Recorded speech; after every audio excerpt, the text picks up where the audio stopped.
IDF merilis rekaman jet tempur F-15 yang sedang dipersiapkan menjelang serangan di Yaman. Serangan itu juga melibatkan pesawat tempur F-35, pesawat pengintai, dan pesawat pengisi bahan bakar karena Yaman berjarak sekitar 1.700 km dari Israel.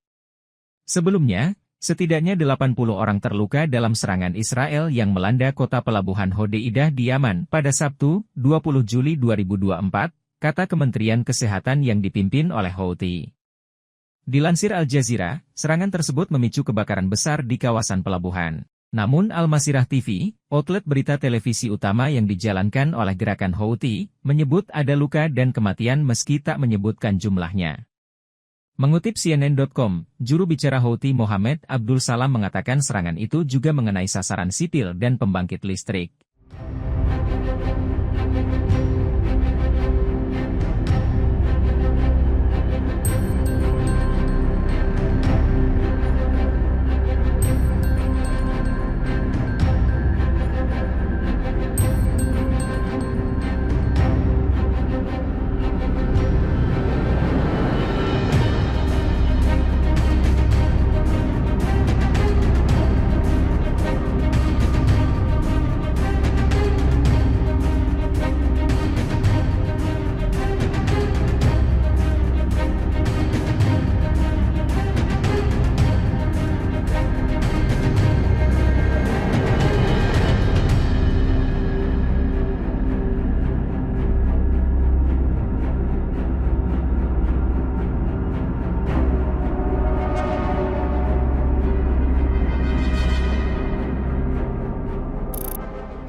Download Tribun X sekarang, menghadirkan lokal menjadi Indonesia.